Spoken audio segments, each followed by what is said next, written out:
I assure you, Drew, this is not an act.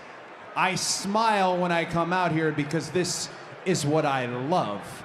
I appreciate the opportunities I've got because I made them for myself. You're right, we are very similar career paths, but the difference right now is I am thankful, I am grateful, I cherish, I relish my second chance, and you are just standing here complaining about yours.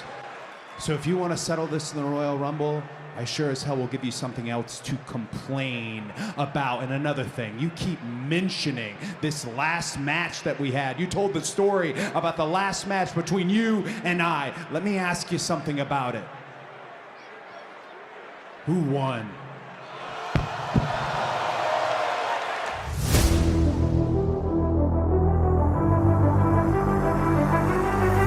The following has been brought to you by SJP World Media. You're listening to In the Corner with BenNny Mac. Unfiltered. People are starting to see exactly who you really are, and you're a hypocrite. Uncensored. What he's trying to say is Suplex City. And unforgiving.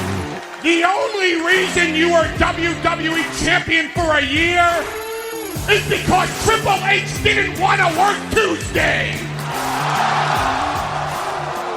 Here's the man in the corner, BenNny Mac.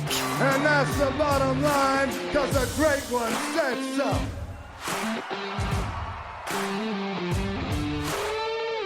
Welcome to SJP World Media. Welcome to In the Corner. And yet again, it is me, BenNny Mac, doing some WWE news and reviews and all that kind of stuff that we do on this show.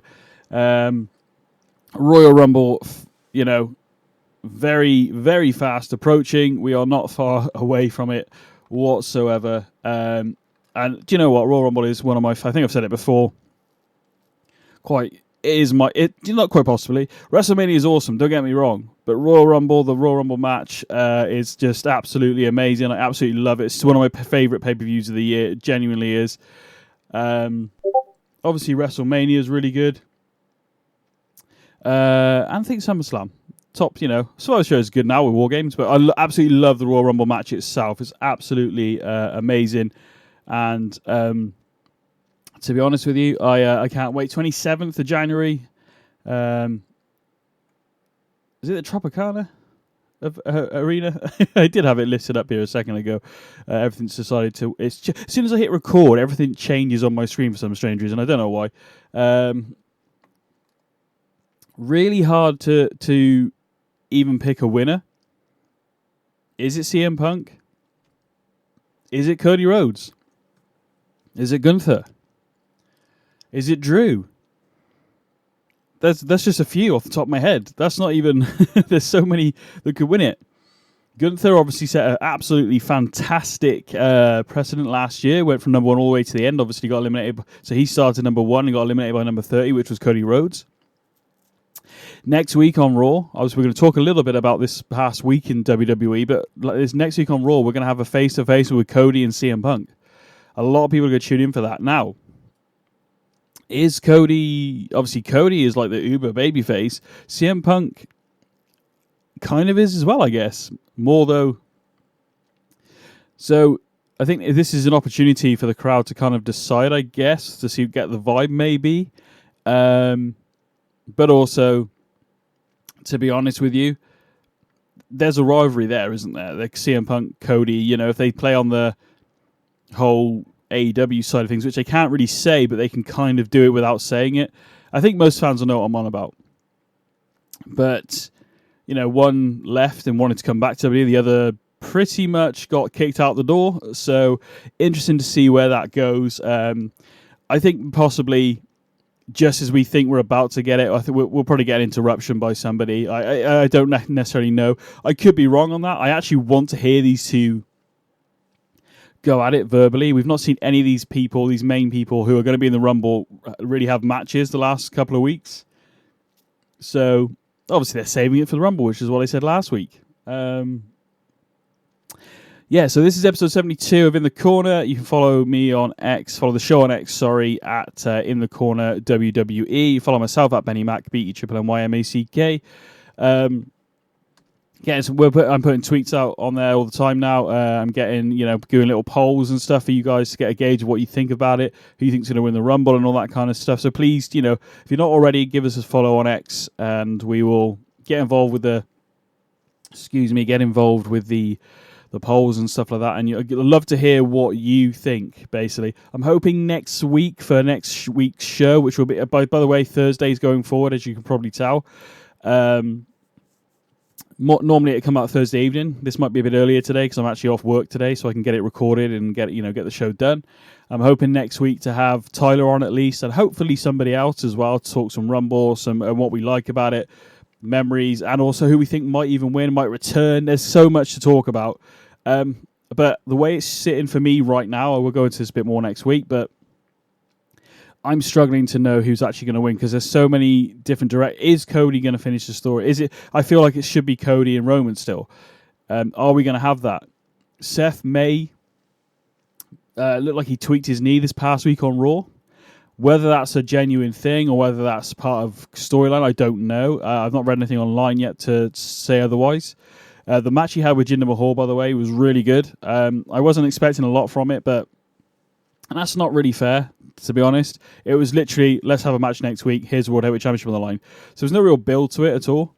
Seth is obviously a fighting champion, and that's the persona that he's going with, and that's fine. Indashir was with Jinder Mahal as well. That added an extra element to it, which was really good. And there was a moment in that match where I thought Jinder Mahal, even though I probably sat here last week and went, nah, Seth ain't going to lose. And I still thought that watching this match. The match was really good. I really enjoyed it from start to finish. And even though the title was on the line in that match, if they wanted to, they could pursue this a bit further into Elimination Chamber, at least. Because Indashir, Seth's kind of on his own. He has really nobody in his corner. Jinder Mahal almost... Seth Rollins basically walked out of that match. He scraped by the skin of his teeth and kept the World Heavyweight Championship this past week. Great match. And they brought it up in the match, actually. I completely forgot about this, which is bad. NXT Championship. The first ever. Seth Rollins. Most of us know that. Jinder Mahal. I forgot it was Jinder Mahal that he faced because you always think, oh, yeah, Seth Rollins. And so we ran it back. And I think personally, after that story they told in that match alone, with no build, other than I've been overlooked and I want a championship match from Jinder, there's more to this. There could be so much more, at least into Elimination Chamber. Now, I'm hoping that this knee tweak it's just part of the storyline and it's not really, or if he is injured, let's just... I say Elimination Chamber. Obviously, Royal Rumble's coming up. So do you know what? You could rerun the Jinder-Seth match at Rumble, to be honest, and you could add more elements to it, Industry a bit more. Like I said, Seth's on his own. So very interesting going forward. I wouldn't actually mind seeing a Jinder-Seth for the World Heavyweight Championship again, because I think we only scratched the surface with the match on Raw. I personally really liked it. I'd love to know your thoughts, obviously, at In the Corner WWE on X. Let me know what you thought of it. Are you excited for the Rumble? Who's going to win the Rumble? Men and women, I feel like there's going to be a fair few returns, and I don't just mean like classic returns, like Mick Foley might come out or something. Do you know what I mean? Nothing wrong with that at all. But I mean actual returns of certain superstars could be very, very interesting going forward. We obviously haven't seen Big E for a while. I don't know what his status is. He's still injured. We saw the return of Xavier Woods now that I mentioned Big E. I said last week he's on the injury list. Apparently it was a wrist injury, so he's back. He had a match against Ludwig Kaiser. After what Ludwig Kaiser did last week to Kofi was bloody excellent. And again, now Ludwig Kaiser actually won this match by DQ because Xavier threw a chair at Ludwig like Ludwig did to Kofi last week, which was brutal if you haven't seen it. And then went on for a bit of a scrap after as well. So there's that build. There's so many. I love this at the moment because normally you can sit here and go, yeah, I think like last year, let's face it, we all knew Cody was returning, and if he did, and if say we didn't know he was definitely returning, but we did, and we knew he was going to win it. Now, a lot of us obviously thought he was also going to win the title at WrestleMania. On this show, me and Tyler last year, go back in the archive, we said we don't think it's the right time. We don't think it's going to happen. I honestly, as I sit here right now, and it's going to be interesting to discuss hopefully with Tyler next week if he's available, that where does this go? Because I'm sat here going, I actually don't know what's going to happen. And do you know what? That is a great, as a fan, as somebody that watches the product, is really good. And it gets me tuning in, you know? Like I said, we've got a couple of things going on next week. I think we've got Drew versus Damian Priest next week. We've got the Cody CM Punk on Raw. SmackDown's still to come. So we're going to talk a bit about SmackDown from last week quickly. Obviously, SmackDown, as this episode will be obviously also on Friday, so it'll be out tomorrow. So I don't know what's going to happen on there yet. But a couple of things I want to bring up about it. There was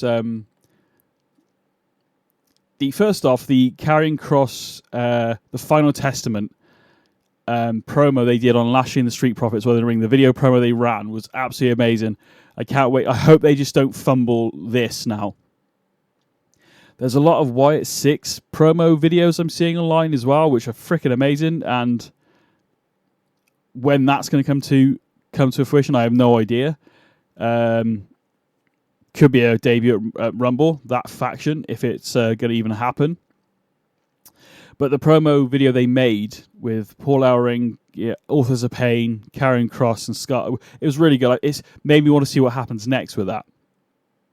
So, very interesting what's going on with that. As I said, Karrion Kross has been floundering a bit, so this is a good opportunity now, and hopefully they don't bumble it, and it doesn't backfire on them or anything like that. I don't really know how to say it.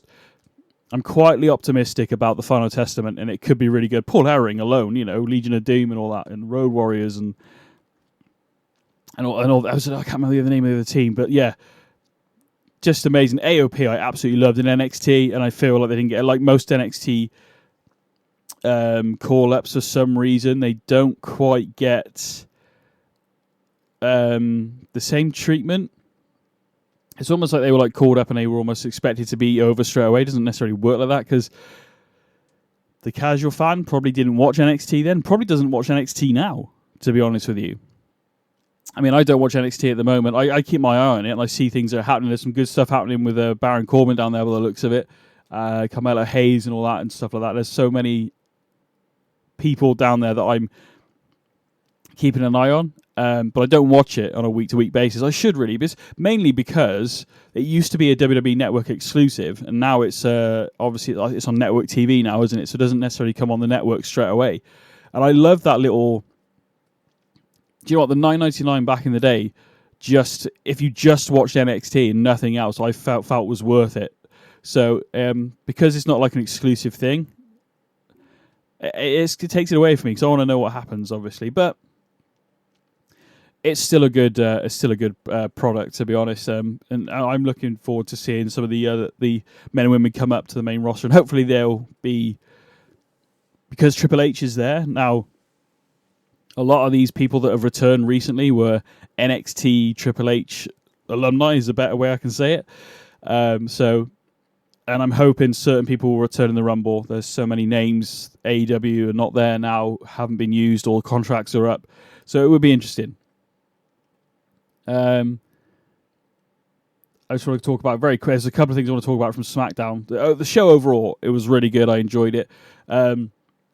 Logan Paul threatened to sue Kevin Owens if he wore his cast during his match, and ironically, he won the US title by punching Rey Mysterio with the brass knuckles.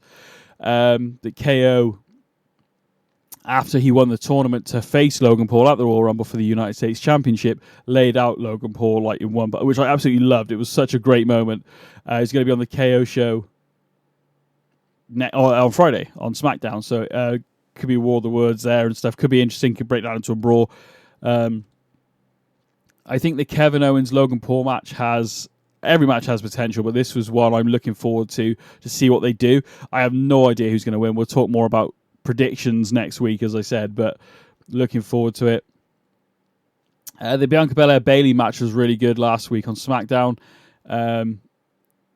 but Damage Control, the rest of Damage Control didn't do the typical, when Bayley had the referee distracted, didn't attack Bianca Belair, and Bayley didn't like this. So there's that unstable relationship with the rest of Damage Control and the Kabuki Warriors. Dakota Kai kind of playing peacemaker between the two, really. Again, layers in these stories. Now, Damage Control at one point was where we were like, where are they going with this? A little bit like the Judgment Day. The Judgment Day is one of the hottest things in WWE right now. So, Damage Control, very interesting. I think we're just waiting, aren't we, for the... they're going to turn on Bayley, I believe, and Bayley might go back,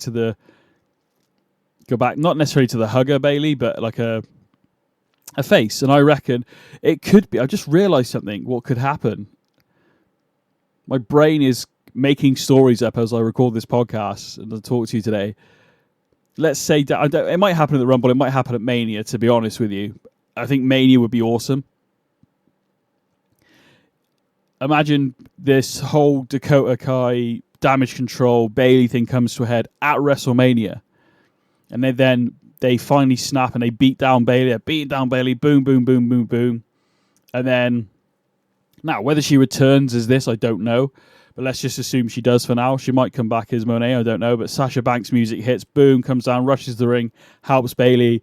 Then we have the hug, and then we've got Sasha and Bayley, together. I'm just getting just saying that now out loud. I've got goosebumps. That would be freaking awesome, to be honest. And do you know what? I was saying Sasha Banks should return at the Rumble. But do you know what? Actually, let's keep this Damage Control thing going until WrestleMania and have that moment at WrestleMania where she returns. How cool would that be? I think that's really cool. I'm getting goosebumps talking about it. That would be really cool. So let me know. Either way, if Sasha Banks does return and it's at the Rumble, amazing. We are looking for an opponent for Rhea Ripley and Io Sky, aren't we? So either way, really. But just imagine that happening at WrestleMania. That'd be so cool. Before we get to the main event, a really cool video sort of package with Tyler Bate and Butch. Air quotes there, excuse me. And very, very, very... I'm not even going to say subtle, to be honest. Tyler Bate was like, who are you? What's your name? And dropping all these hints. You need to find who you are. What is your name? Etc., etc., etc. to Butch.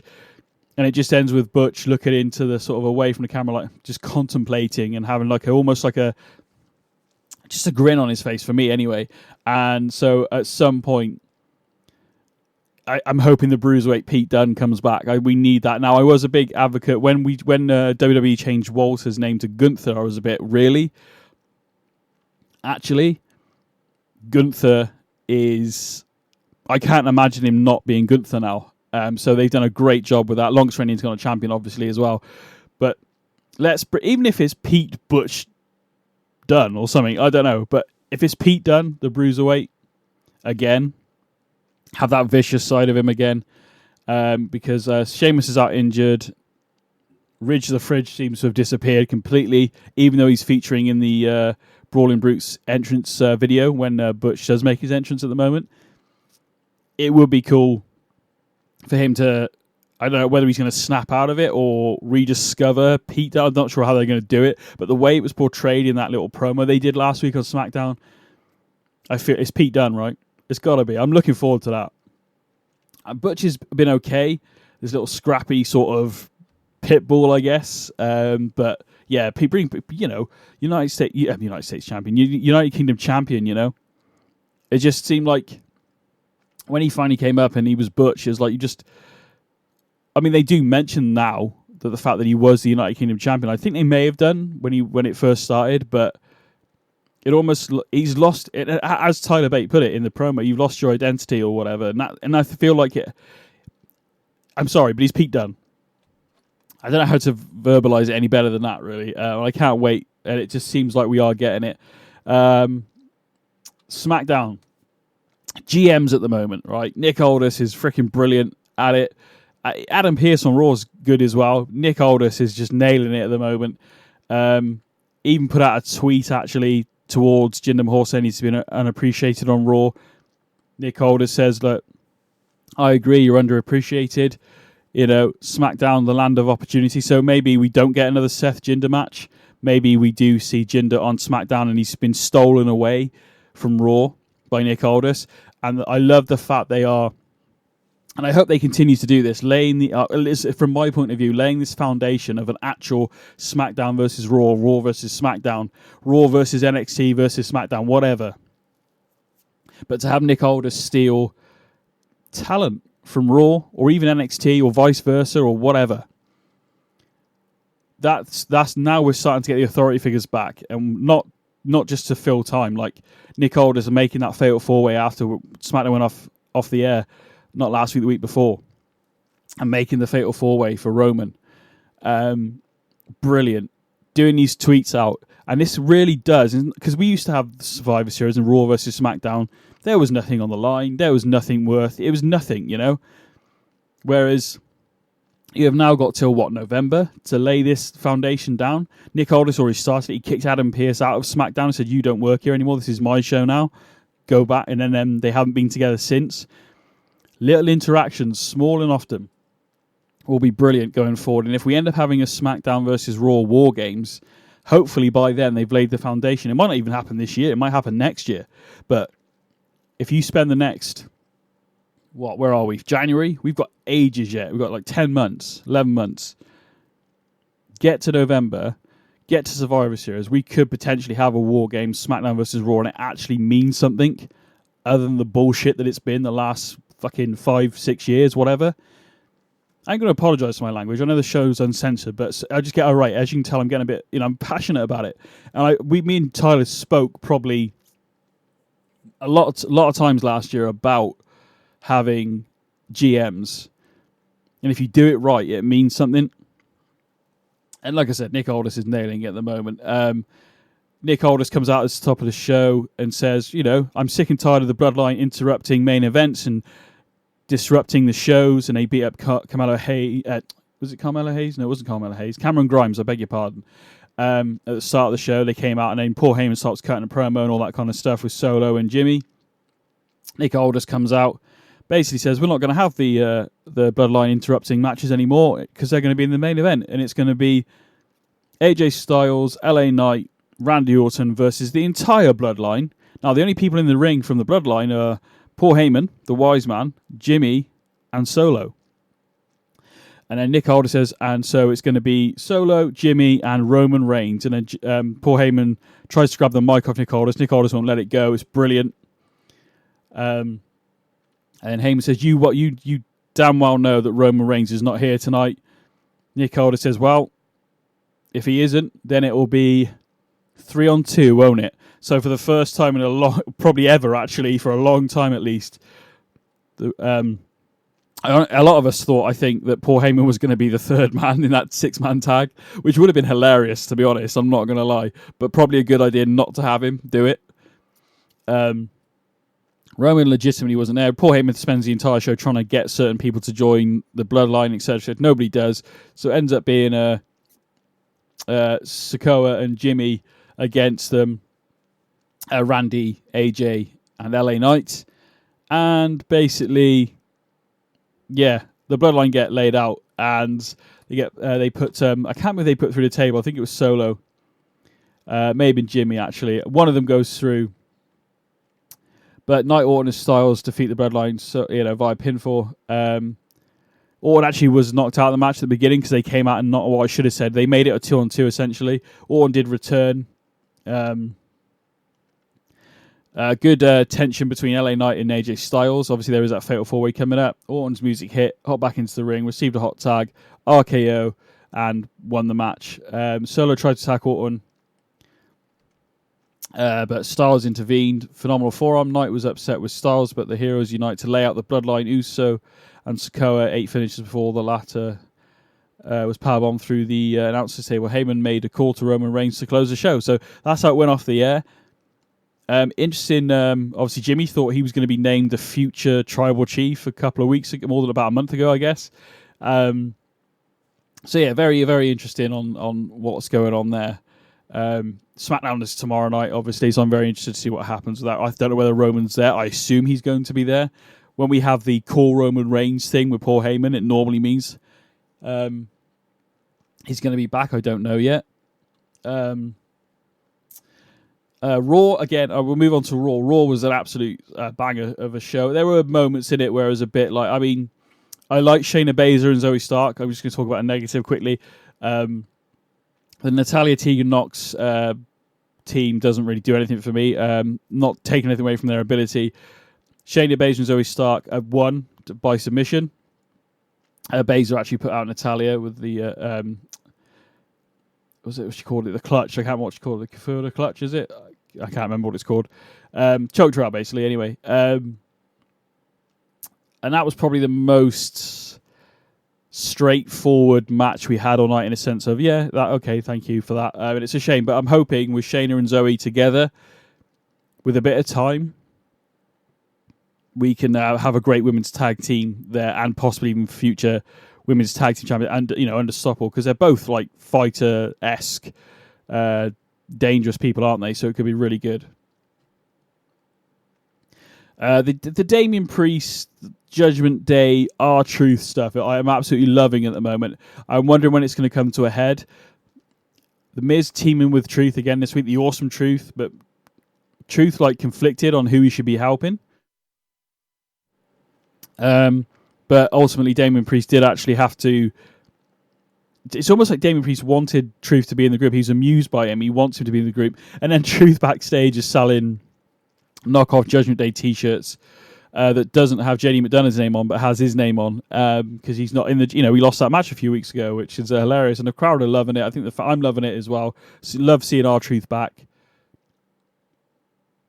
It would be interesting to see what happens going forward, because now that Damian Priest has actually laid out R-Truth, will he continue to still think he's in the Judgment Day?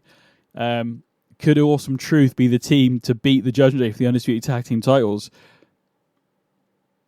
Quite possibly. We got DIY trying to work their way up the rankings as well. It's a very interesting going forward there. DIY, mentioning them quickly, did defeat Dominic Mysterio and JD McDonough in the start of the show. Good match, actually. Really good opening match for the show. Of the booing for Mysterio, or Tom and Nick, as R-Truth thinks. I think Dominic, he says Tom and Nick. It's funny. If you're not watching it, I don't know why, because R-Truth is entertaining as hell. I've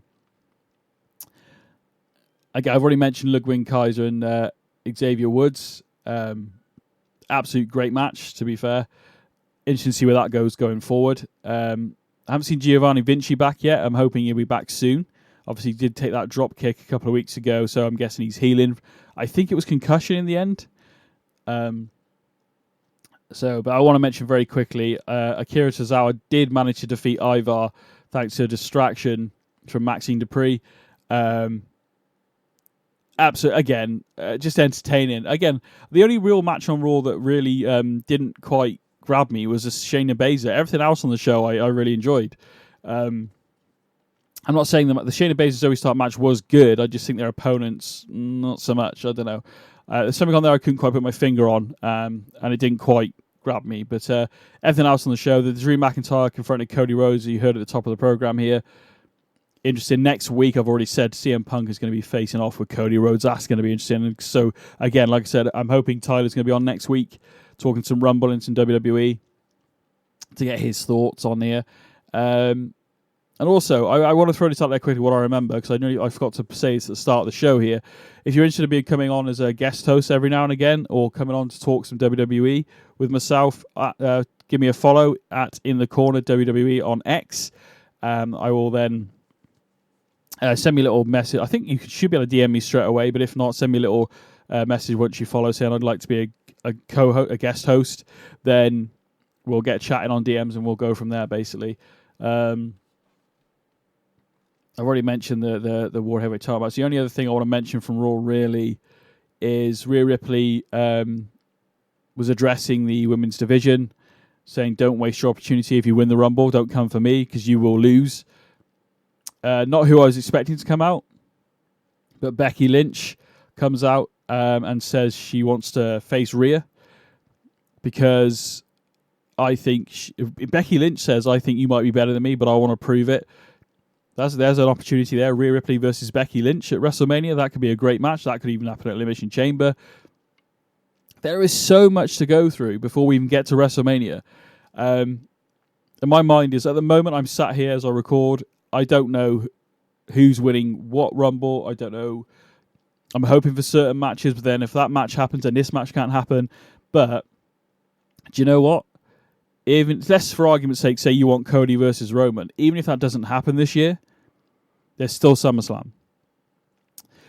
But there are so many other matches Cody could have. There's Cody, Drew, Cody, Randy, freaking, I don't know. Did I say Drew? I did say Drew already. CM Punk versus Cody. That's just Raw, you know. Then on SmackDown, you got AJ, you got LA Knight, you got Randy Orton if he stays there, assuming there's not an interpromotional match between Cody and Randy.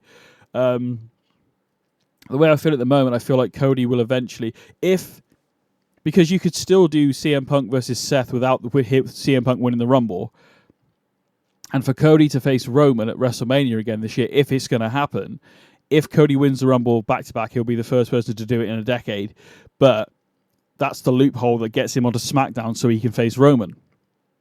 So very interesting. I just don't know where it's going to go, basically, is what I'm getting at. And I love it. So it keeps me tuned in every week. I've enjoyed the shows. I hope you've enjoyed this show. Thank you very much for tuning in on SJP World Media. So many more shows you can check out, obviously. Doctor Who Pod's in full swing at the moment if you're loving some Doctor Who. There's just so many shows, all right? Just check it out at SJP World Media on X. Follow this show at In the Corner WWE on X also. You can follow myself at BenNny Mac, BenNyMack. And we will see you again next Thursday for some more In the Corner and for some more WWE news as we approach the most anticipated event for me, myself, the Royal Rumble. Thanks for listening, peeps.